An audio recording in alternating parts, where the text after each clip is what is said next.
Big pass Mugen Rao ஹீரோவா நடித்த படம் ஜின் த பெட்.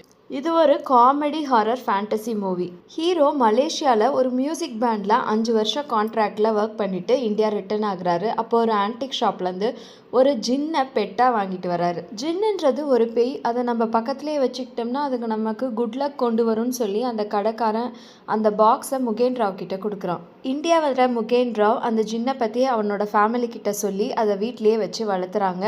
அப்புறம் ஹீரோயினையும் லவ் பண்ணி கல்யாணம் பண்ணுறாரு. ஹீரோ வீட்டில் நிறைய அசம்பாவிதங்கள் தொடர்ந்து நடக்குது. ஹீரோயினும் கோமாக்கு போயிடுறாங்க. ஹீரோக்கு எதனால இந்த பிரச்சனைலாம் வருது, இதெல்லாம் சால்வ் ஆச்சா இல்லையான்றது தான் மீதி கதை. படத்தோட பேர் ஜின் த பெட்டுன்னு வச்ச மாதிரி அந்த ஜின்னை ஒரு நாய்க்குட்டி மாதிரி தான் ட்ரீட் பண்ணுறாங்க. இந்த படத்தோட கதை ரொம்ப பழைய கதை தான். ஆனால் சும்மா என்டர்டெய்னிங்காக ரிலாக்ஸ்டாக இந்த படத்தை ஒரு டைம் ஃபேமிலியோட பார்க்க முடியும். இந்த படம் அமேசான் பிரைமில் ரிலீஸ் ஆகியிருக்கு. ஒரு வீக்கெண்ட் மூவியாக இதை ரிலாக்ஸ்டாக பார்க்கலாம்.